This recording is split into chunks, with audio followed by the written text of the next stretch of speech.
UNSA de Choisis le Roi. Donc UNSA 235, on garde ça en tête et puis on vous contactera, probablement Isobel. Ouais. Donc voilà la question. J'ai des addictions et des compulsions, ce qui a un impact sur mes finances. Je sais que c'est pour combler des manques. Je fonctionne comme mes parents qui eux-mêmes étaient sujets à ces problèmes. Comment faire pour me libérer de ce piège, Ousna?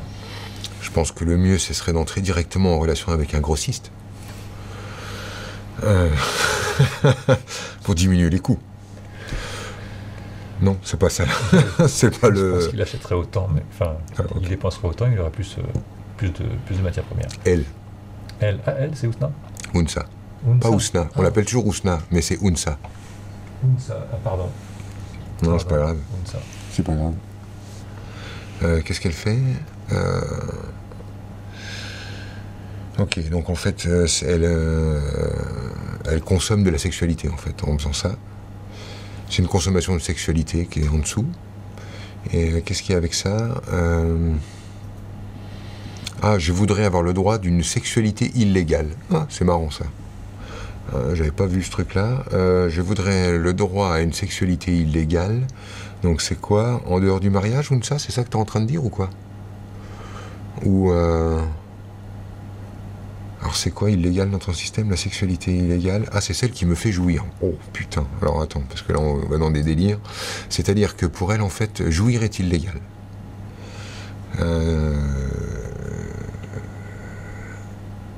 La sexualité illégale, c'est celle qui me fait jouir. Ouais, c'est ça, j'arrive à cet endroit-là. D'accord. J'ai le droit, en fait, de ne faire l'amour que pour faire plaisir. Ok, je pense que ça se bougerait ce truc-là en faisant l'amour sans rien donner. Donc si tu as un partenaire, il s'occupe de toi et toi tu bouges pas une oreille, et si t'en as pas, t'en payes un. T'économiseras une dose qui s'occupe de toi et où toi en fait tu ne t'engages pas là-dedans. En fait, ce qui est illégal pour toi, le désir d'illégalité là-dedans, c'est je ne peux jouir que de l'illégal, et c'est ce qui est illégal pour moi en fait, c'est qu'on s'occupe de moi sans que je ne donne rien en retour. Voilà. T'es pas une machine à servir ou ça. Tu ne dois pas rembourser tout ce qu'on te donne. Et si les gens te disent « je te le donne », alors prends-le. Tu sais, j'entends beaucoup parler, et là on l'a vu dans le couple, notamment dans la discussion, dans la pseudo-discussion que j'avais avec Johanna avant la pause, à propos du sentiment de tout donner, et puis en fait l'autre, voilà, il en fait jamais assez, etc. etc. Si on démystifie un peu, quand même, c'est pas exactement comme ça que ça se passe. Moi, je pense que si des gens autour de toi te disent « je te donne », dis « ok, vas-y, donne ». C'est exactement la même image que si, imagine en fait qu'on te fasse un cadeau à ton anniversaire, et tu dis un tableau, ouais, d'accord, j'aime pas du tout, tiens, je te le donne, Arnaud.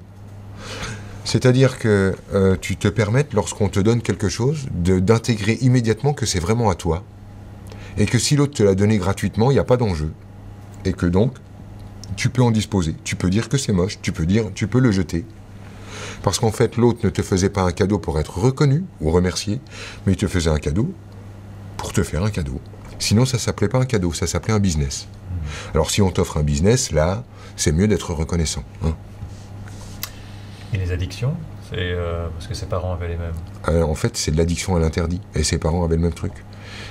C'est l'interdit, souvenez-vous, hein, ça va te parler à mon avis, Ounsa, parce que si tu te trimbales un prénom comme ça, c'est sûrement que tu viens de loin. C'est Zemmour qui me l'a dit. Et je pense que tes parents ont dû transgresser des frontières et des interdits. Et que, à mon avis, c'est à ce niveau-là que ça se joue. Transgresser un interdit, c'est transgresser une frontière. Mais c'est chez toi que ça se passe, c'est pas la peine d'aller chercher chez les parents. Ça existe, hein, le transgénérationnel. Ça arrive, l'hérédité. Ouais. Mais quand ça arrive à toi, et que c'est toi le sujet, c'est pour que ça soit toi qui ait l'opportunité de le déraciner chez toi. T'imagines sinon, imagine que tu sois sur un problème transgénérationnel qui arrive à 4 générations, tu fais comment? Tu vas les déterrer? Bon, mamie, on va parler tous les deux. C'est pas jouable.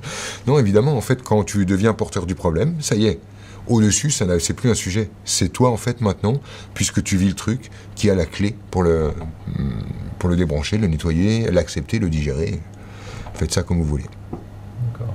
Donc en fait, on a le problème et la solution. Absolument. Alors ça, c'est hyper confortable. Regarde, on peut montrer ça vraiment d'une autre manière. Une femme, on est dans la journée des sorcières. Une femme est brûlée sur un bûcher en 1422. Ça va? Elle vit ce truc-là. Elle, dans sa vie, elle se rend compte que, oh mon Dieu, parce qu'un thérapeute perché, dont je pourrais être, lui a dit « t'as été brûlé en 1422 ». Alors là, donc, l'interrogation, oui, mais alors, l'inquisiteur, le méchant, le gentil, les hommes, les femmes, la vindicte populaire, etc., etc. Tu vois, tout un sujet.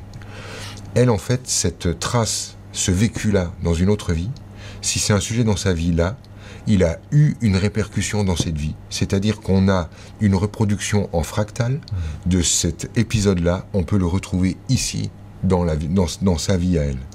Et donc, en fait, cette reproduction en fractal de ce sujet, lorsque vous le retrouvez dans votre vie, c'est le point d'action sur lequel vous pouvez agir.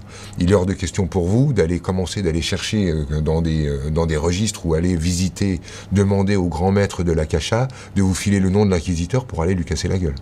C'est pas comme ça que ça va marcher. Par contre, dans cette vie, cette fameuse femme brûlée sur le bûcher et soumise à la vindicte populaire va avoir le problème de rougir à chaque fois qu'elle s'exprime en public et avoir le sentiment d'être humiliée dans l'amphithéâtre de son cours d'histoire de l'art alors qu'elle a 19 ans.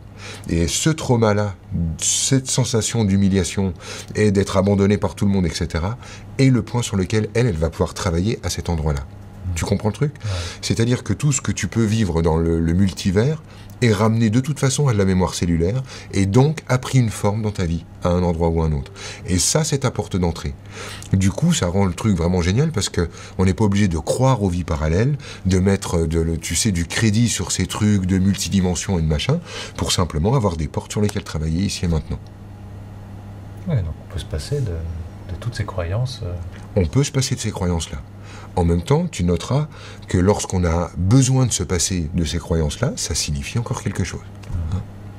Quand il te dit se passer de ces croyances-là, c'est parce que ça peut être gênant lorsqu'on est dans des démonstrations et qu'on a envie d'ouvrir au plus grand nombre, ce qui, je pense, est dans les projets d'Arnaud un peu pour moi. D'avoir envie de gommer du discours tout ce qui peut faire fuir les gens à toute vitesse, comme le simple mot multidimension. C'est ce que je soupçonne. Tu as raison.